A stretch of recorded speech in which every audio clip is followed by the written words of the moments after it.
Barack Obama is a post-Vietnam War president, our nation's first. He was a toddler when the war started. He was barely a teenager when the war ended. But his opponent in the general election this year, Mitt Romney, is a generation older than President Obama. He is right in the sweet spot in terms of his age group.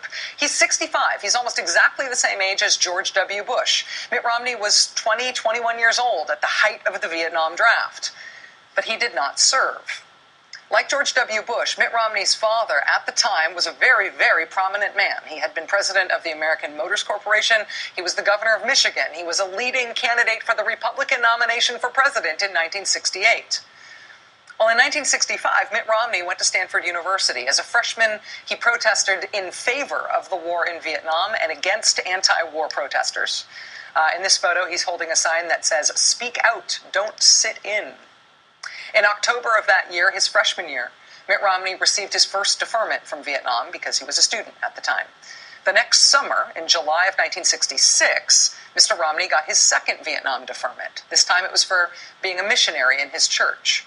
Because Mitt Romney's church, the Church of Latter-day Saints, was in favor of the war in Vietnam, not every Mormon missionary automatically qualified for a deferment from service because of his service to the church. But Mitt Romney somehow did qualify for that deferment. And his deferment for being a missionary was for longer than the 2 years that a Mormon mission usually lasts. His deferment was for more than 2.5 years. In 1969, after his mission was over, Mitt Romney's deferment for religious reasons came to an end, and he came back to Stanford, and he got new student deferments. It was 1970 before Mr. Romney's deferments finally dried up. But by then, the combination of declining troop levels and his high draft number meant that he never served. He'd had 5 straight years of 4 straight deferments through the height of the war, and he never served. Later, in 1994, when he was running as a candidate for United States Senate, Mr. Romney told the Boston Herald, quote, "I was not planning on signing up for the military. It was not my desire to go off and serve in Vietnam, but nor did I take any actions to remove myself from the pool of young men who were eligible for the draft."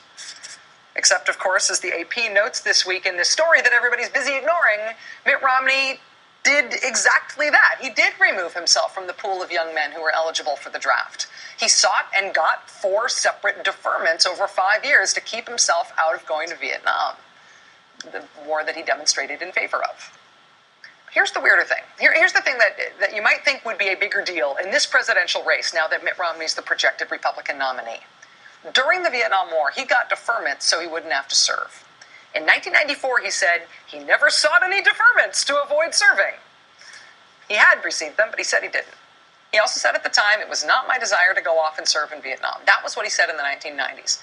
Then when he started running for president a decade later, he said this. He said, "I longed in many respects to actually be in Vietnam and be representing our country there. And in some ways it was frustrating not to feel like I was there as part of the troops that were fighting in Vietnam." That's what he told the Boston Globe in 2007. So when he was draft eligible, he got 4 deferments. In 1994, he says it was not his desire to serve in Vietnam. But by 2007, he says he had longed in many respects to fight in that war.